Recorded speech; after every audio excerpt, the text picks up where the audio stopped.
Live. We'll wait for a few people to stream into here. Materials Exchange, episode 14. We're going to title it, Is It Time to Buy? Which we'll leave it as a comment and a question.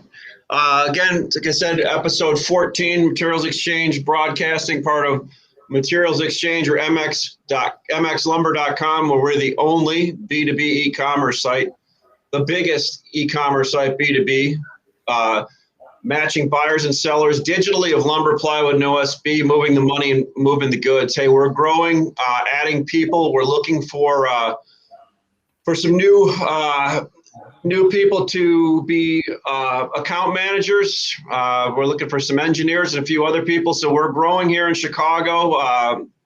Lots of fun. It's good to grow. It's good to be part of the Chicago tech scene, and also kind of a Chicago tech scene, which is new, and the lumber scene, which I've been in my whole life, Matt and I, and digitally changing the way lumber, OSB, and plywood is bought and sold around the world. So I'll check with my partner Nick here, see where we're at. We got 10 people so far streaming in, see if we can get a few more. How's the weather out there, Matt? You guys got a hot one out in Seattle or out in Portland, eh? Yeah, it got really hot. It was 115 for 3 days in a row. Well, I think it was like 111. On 113, then like 115. Yeah. And so like a lot of trees are dying, a lot of plants have wilted. It's we're not used to that stuff in June in Oregon. That's the hottest temperature on record in Oregon, or at least in Portland in my lifetime. Well, at least you're still not on the farm growing up working in this kind of heat, man. Yeah, but if you're changing pipe, you just run through the sprinklers. It's no big deal. The worst part was when you had to buck hay and then take the hay into the barn and stack it. That barns were always like 140 degrees, and you're like, oh gosh, I just want to get out of here and jump in the lake. Yeah, that's the job that they always would give the young kids, to get stuck up in the hay loft to stack those square bales. Like you didn't want to be the guy that was at the top of the hay pile. You wanted to be the guy that was on the truck throwing the bale up to the next guy because it was a little cooler down there. Then you get all the blisters from the twine on your inside of your hands. We're like a lost generation, Ash. There's our kids and people that are young are like, what are they talking about? Like, what? Huh? Yeah. Now they got those big round balers and those auto stackers that just shoot them into the back of an auto stacker. They just roll them up and they pick them up with like they got some special machine that picks up these 1,000-pound rolls of hay, and it's weird how they do it now. Well, everybody, if you want to, again, Matt Beymer, Hampton Lumber Sales, Ashley Boeckholt, Materials Exchange. We're into episode 14. It's really become a popular show that people watch, not only to learn a little bit about what's going on in the industry, but if you were on last week, you would have heard where Matt kind of talked about the thought process in how mills produce lumber and then sell lumber. It's a lot different than what you would have thought. And I always challenge people to call Matt if you have any questions at Hampton Lumber. He's got a LinkedIn site. You can get a hold of him. So anybody want to announce where they're from, put it over in the right. Ken Pell. I love the start, fellas. Thanks, Ken. Glad to have you here. Good to have you on. We'll just wait a few more seconds and kind of roll into it. We got a few people on, and Greg Riley's traveling right now to his daughter's reception for her wedding that she had during COVID. So they're going to have a reception this weekend out in the LA area. So hopefully all that's going well for them out there. Well, let's kick it off, Matt. Kind of one thing, the overall market trend, what I've been seeing is some stuff firming. The low trade's kind of gone. I've seen if you open up our exchange and look today, full of panel products, OSB and lumber, retailers selling, truss facilities selling. So I have a little thing I do every Saturday where I go to a bunch of the big boxes and I look at their prices, and that panels are kind of just trying to hold there, right? They're just trying to hold at this $1,300 $1,000. But I personally think it's because of the way it's reported. It's hard to report something that has so few producers and is on such a large contract. But what I'm seeing is that starting to fall. But what I am seeing is lumber, some stuff, low trade's gone. The low trade currently gone after we've completely come off. But Southern Pine is still, I've gotten prices $100, $1,000 off of stuff I did that came through on the platform on Friday. So kind of mixed all over. What say you? Well, I think, if you look at commodity lumber, that would be your framing lumber plus your panels. Green or dry. Let's separate green and dry, because green lumber, green Doug fir specifically, they had much longer order files coming into June, and so they've been able to weather the storm. They're still in the process of finding out what the real value of green Doug fir is going to be in the next week or two, right? So, but whereas spruce and dry lumber, I think dry Doug fir, dry hem fir, dry spruce, and to a certain degree, the narrows of dry yellow pine have found trading levels. I think there's a too much 2x8 dimension in this country right now, considering it's just not a big volume item for really anyone. So there's if you look at mill lists right now, what's popping up is 2x8, 2x10, 2x12. It's a good point, Matt. That's true all over the country. It doesn't matter if it's yellow pine, Doug fir, hem fir, spruce. Yeah. And then there's a little bit of 2x4 and 2x6, but the 2x4 and 2x6 prices seem to have stabilized and even maybe gone up a little bit since, say, like last Wednesday or Tuesday. And I just think that we're in that consolidation phase of the market where everybody disappeared for 3 or 4 weeks. Now people are starting to fill in some holes, and who knows what's going to happen next. But there's some reasons to not be afraid now as you were a month ago. And the biggest reason is we've come off $1,000. That's a humongous change in value. But then the secondary reason is people are still busy.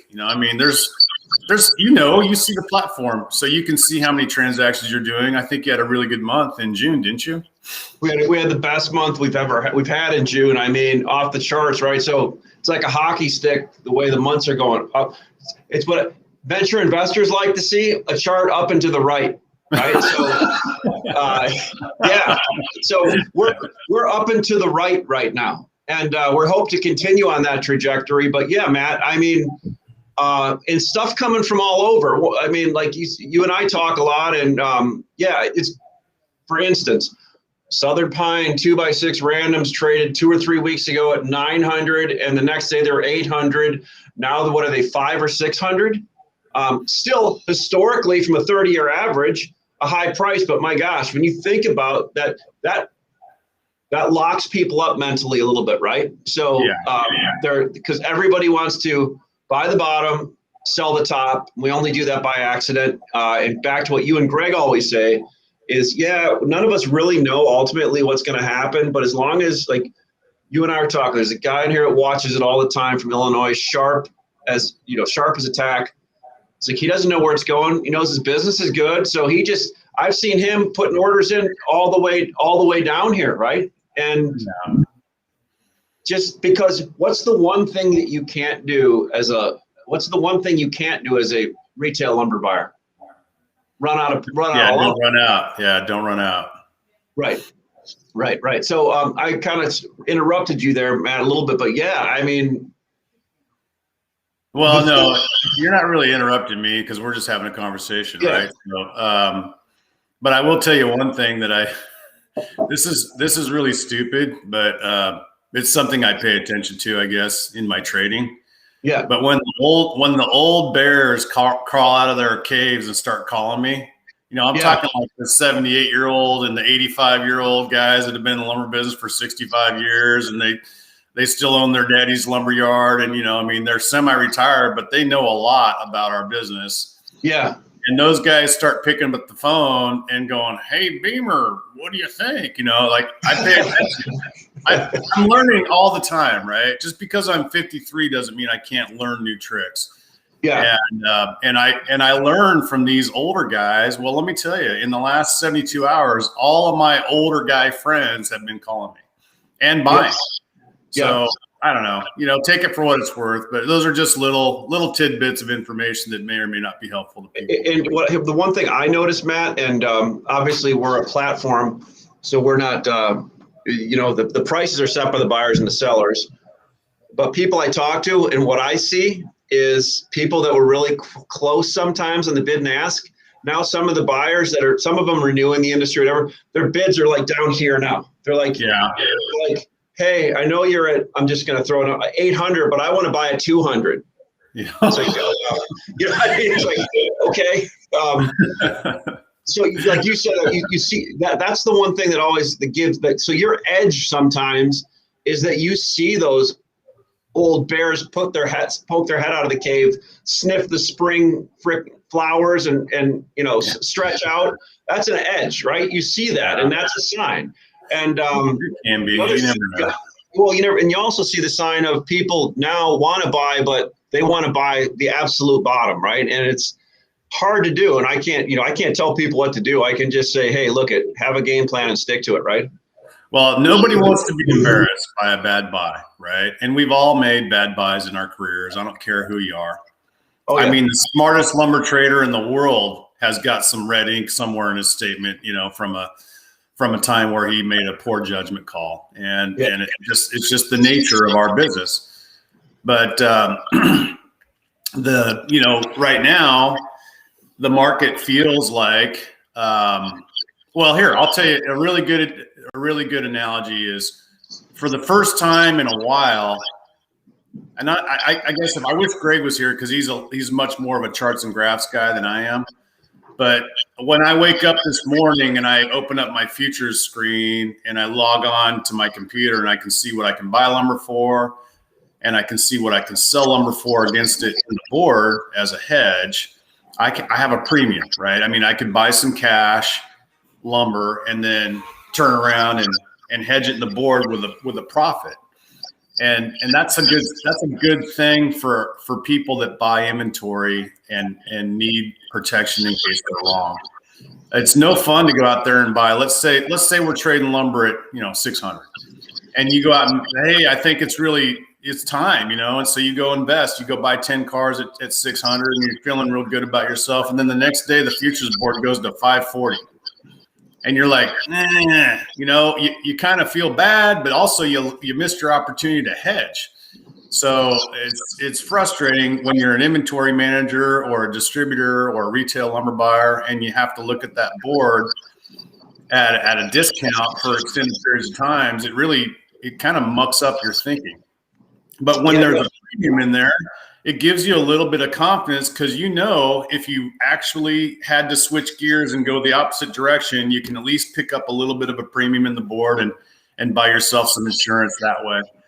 And so I like that right now, as that's the case. I think that's a good thing for people to look at. No doubt. So let's go through a couple of species real quick, and then we'll talk a little bit about some of the natural things occurring in North America right now. So SPF, I think you had a good point a week ago, kind of like your ability to go out and kind of do what you needed to do, at what price you wanted to do it is, I don't know, is that gone at this point? It's still there on certain items. It's not there on every item. Yeah. So I think the mills have done a good enough job of selling 2x4 and 2x6 random 2 and better, that they don't, either they sold it in the board, or they actually just took some cheap offers and moved some stuff off. That they're able to at least project stability on those things for the most part. 2x8 and wider, I think, is still a little soft. Although that could change easily if the EWP thing doesn't fix itself. You saw what happened in April and May with the wides. They went to historic high levels also. Yeah. Yep. And that's because of the substitution that our industry is able to do. I mean, there's a lot of framers out there that remember using 2x12 for rafters and whatnot rather than an I-beam. So Euro, I think, is interesting because, there's a couple ports over in the U.S. that have a lot of Euro wood in them. And I heard that, was it Bremen or one of the ports over there in Germany has a lot of wood sitting at the port because either a shipment was missed or something. I don't know, but there's a lot of wood sitting there. So everybody said there's going to be less Euro coming over. And I'm having a hard time reconciling that when I hear that there's a lot at ports and there's a lot sitting in our ports. Our ports and their ports. I mean, we're still the best returning place to come to with it, I think. You actually see the Euro on your platform, don't you? Yeah, I do. Chris is asking, is there more or less of it now than there was, say, 30 days ago. So to be fair, there's more on our platform because we have more people that we've got on listing. Okay, good. So that's it's kind of hard for me. If I look at each individual, the 6 or 7 companies that are listing, maybe a little less, but again, some more stuff that I'm seeing is more wides and odd stuff that I haven't seen in a while. Yeah, we'll have to figure out as an industry what to do with the excess wide material that's out there. You know, it's all species. It's not just spruce. But the price for European spruce, so 2x4 16s, like I was saying, you've seen around the 700 to they're listed all between $700 and $800 on 2x4 16s. Yeah. People are taking bids if they're on the platform and they're close. Hell, we had retail yards selling European spruce to people in the Midwest. So European spruce have made it all the way to the Midwest, and retail yards were getting out in front of it, selling some of it. So I think that is an interesting thing because people are still trying to figure out how to price that right now. And that's kind of in flux a little bit. OSB, like I said, we had 60 trucks on the platform yesterday all over the place and more people calling me wanting to list it. So if that tells you anything, I'm not making a comment on it. I'm just saying that's what I'm seeing. And Southern Pine, there's a bunch of stuff on Southern Pine. I guess my question is, what do you think that the secondary community has? The big trading group. You think they're net long now on lumber? My guess is there's been a little bit of a bite and people are long some inventory. Yeah, I would think that they're at least nibbling around the edges of what they would normally feel comfortable carrying. So yes. If you're a trading company and you're normally, let's say you're Acme Lumber Wholesale and you got 20 traders, maybe you have an average inventory of 100 cars and trucks that you're working inventory on a day-to-day basis. I doubt they have 100, but I wouldn't be surprised if they have 50 or 60. You know, I think that the inventory, the speculative inventory over the next 2 to 3 weeks is probably going to increase just because we've lost so much value. And now it feels like it's a little safer to venture into the waters. Yes. Just on a price point alone. But then time of year is also a factor. You know, we're into the summer shutdowns that may or may not impact us. We're into the fire season. We've got some rail issues that are developing in the West. So there's some signs that people might want to pay attention to that would give them the courage to go out and at least test the water a little bit. Yeah, there's so somebody put, for what it's worth, I saw a unit of Arbeck stock out here in Portland over the weekend. Pretty crazy how far things can travel. Yeah, James, we shipped Euro off the ports to a customer all the way over in Colorado, and they're buying more of it, right? So another user asked, are you seeing more OSB show up? And then they asked if I'm seeing a specialty product show up. So here's something that's interesting. Specialty, I'm not going to name the name of it because I don't know what their copyrights and all that, patents and all that stuff on the different stuff. But yeah, we had a large framer in Texas wants to list a whole bunch of specialty stuff. We had, I will tell you this, I shipped 7 trucks from the Northeast. The farthest one went 1,800 miles of specialty OSB. This is a retail yard that bought it from, let's just say, a group, and they wanted to sell it because they had extra. They had no way of selling it. They came to our exchange and sold it all in that day. And some of it went 1,800 miles, some of it went 1,200 miles. So specialty stuff found places that needed it and shipped from places that didn't need it. So that's what we're kind of seeing right now. But that could be more of this new technology that kind of allows more flexibility in the market from the traditional call around market. Because historically, if that customer would have called there's no incentive for that seller to buy it back and sell it again. They just want more firms from them so they can sell more from their mill to them. Yeah, you know what you're doing with your platform and your exchange? You're speeding up the process of liquidation, right? I mean, think about that. In our business, remember in 2018, it took 6 months for everybody to liquidate their inventory. 6 months, a half a year. A half of your entire fiscal year you spent dealing with excess inventory. I don't care if you're a retail lumberyard, a distributor, a wholesaler, a box store. Everybody had the same problem at the same time, and it started in the summer. It didn't end until January of 2019. Yeah. And your deal here, this exchange would maybe cut that if it's widely used and everybody's embracing it, maybe it cuts it down by half, maybe it cuts it down by 30%. But between the change in the futures market, which I want to talk about on a different meeting, this is a subject that I'd really like to talk about over the next few months, is the way futures is traded and the lack of liquidity in futures, how we only have 2,200 open interest in an industry which is a primary economic industry. If you compare our contract to the soybeans or pork bellies, it's a joke, right? I mean, it's not, and yet we spend so much time talking about it as an industry. Oh, futures this, futures that. You know what? It's like less than 1/100% of the entire lumber market is traded on futures.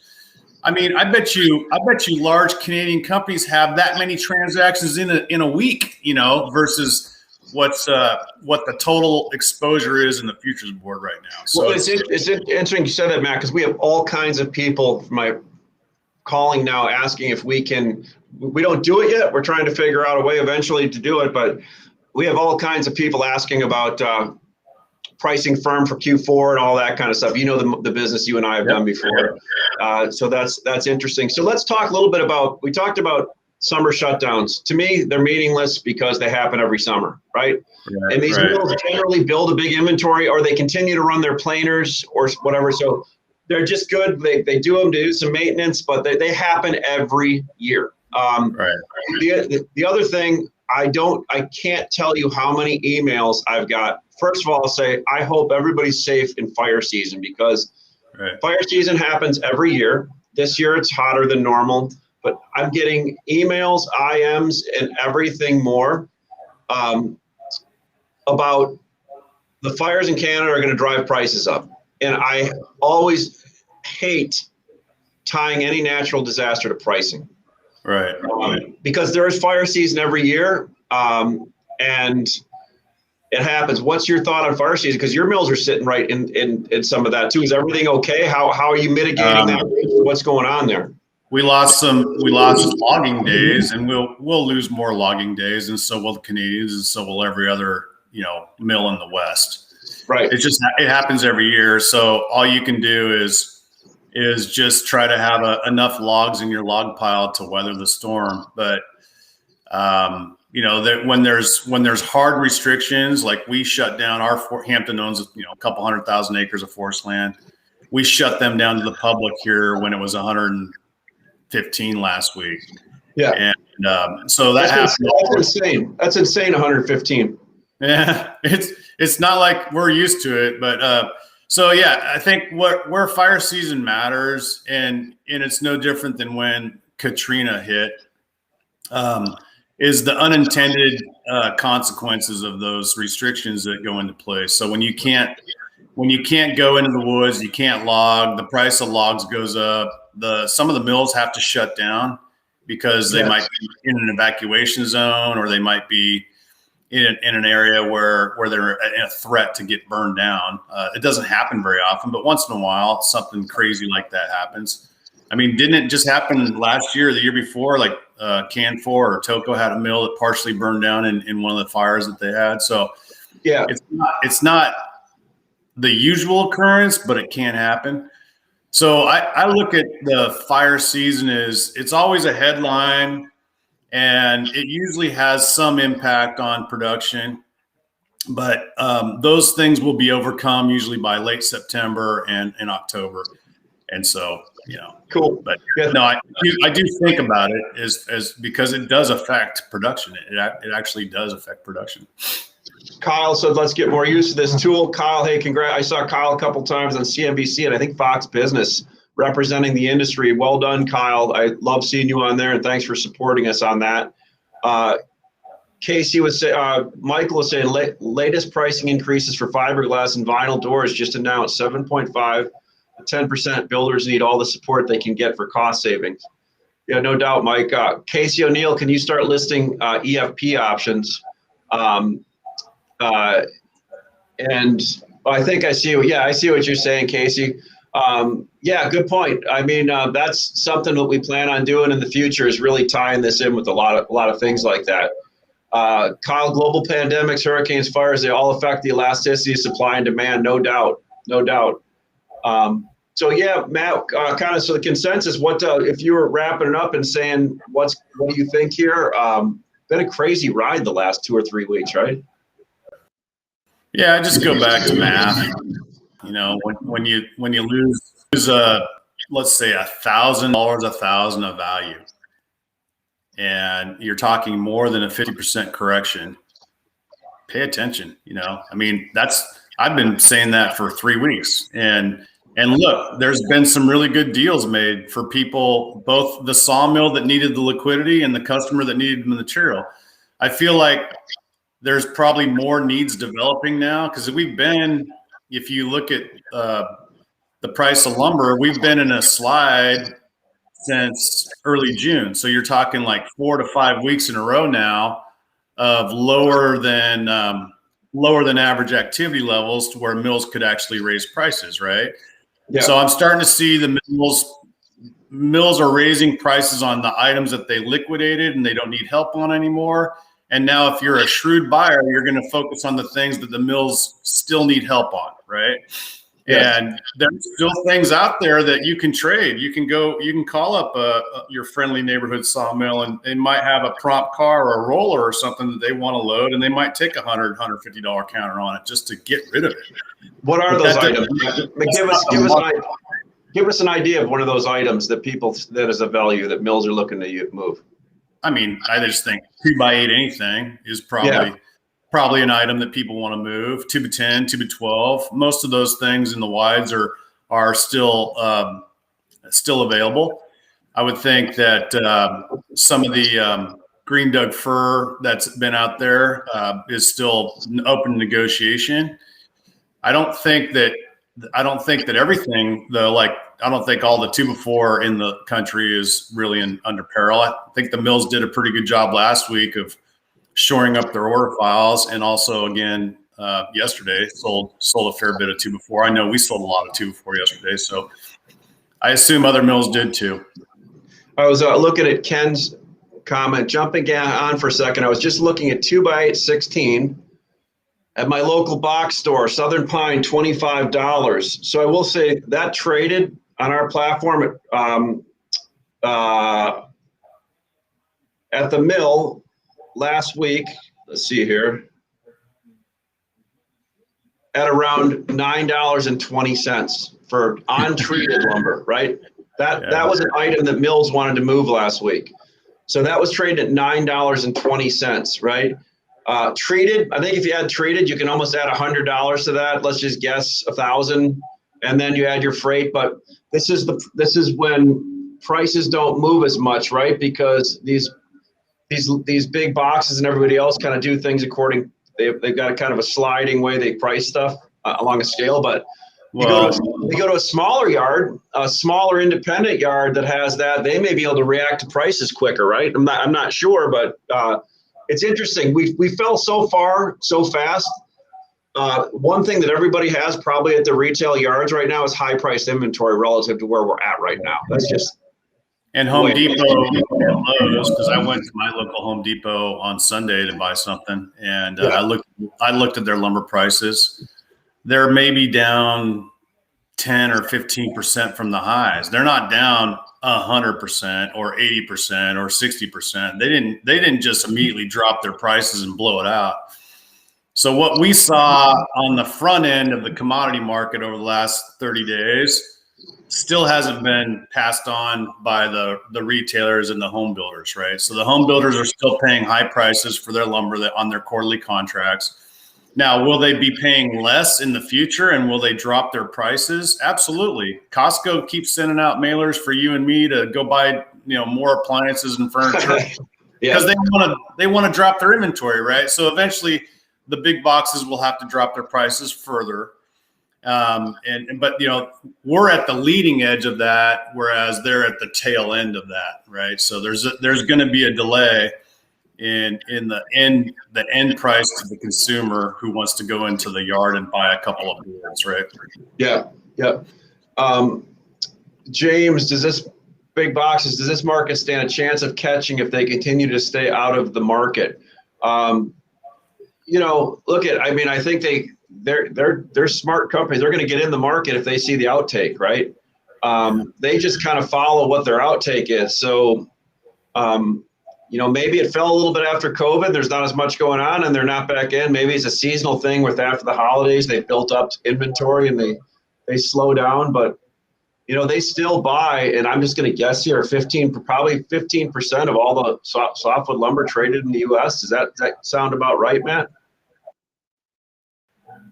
Yeah, I don't know the exact number, but I do get a chunk of lumber from everybody. The thing about the retail, the home center business, they don't buy 16s. They're not out there buying lots of 2x4 heavy 14 and 16. That's what framing yards like to buy. Home centers like to buy 8s and 10s. Yeah. I mean, their deal is a lot different because the guy that buys it needs to throw it in the back of his truck, and he can't generally fit a 16-footer in the back of your Yugo, So it's their needs are where they probably buy more. They buy more of that in the treated, right? Because when you're building decks, you want more of the 12, 14, and 16 stuff. But I always make sure everybody knows this too, that's listening. Big box stores and home centers do not buy anything really in the spot market, very little. They buy it all based on an index price, right? So, and it's a moving average. So, and the thing is, they're not going to lower their prices unless they have to, probably. I don't know. I don't know their price formula, but they will eventually. They will do what every large retailer has to do at times, and they'll have liquidation sales if they need to, and the public will buy it because they'll be like, oh, yay, finally I can build my deck. The price of lumber is $30 a board anymore. Now it's only $15. So now their budget makes some sense, and they'll go ahead and start their project. Yeah. But summertime isn't generally the busiest time of year for the home center business anyway. You'll start to see that. Yeah, for sure, Matt, for sure. Well, we're up against our half an hour. I appreciate it, Matt. I think that was a good back and forth. Matt, Greg, and I will be on for episode 15 next week. Tomorrow, Matt Lehman and I have episode 14 of Lunch with Lumberman. We'll go over his forecast decision points and his framing lumber packages and talk a little bit about the OSB market and where he sees it going. So until then, thank you for showing up. If you have any questions, Matt Beymer. I think they put his email in the comments. Is at hamptonlumbersales.com or at Hampton Lumber Sales. And Matt, can you give him your email address again real quick? It's Matt Beymer at hamptonlumber.com. Okay, and you can go to Materials Exchange or mxlumber.com to be on. Thanks, Joe. Put Matt's up on our platform. No cost to be on it. You get on this, and you'll get the edge that you need. So talk to you soon, and everybody have a great week. All right, have a great day. See you, Ash. Thanks, Matt.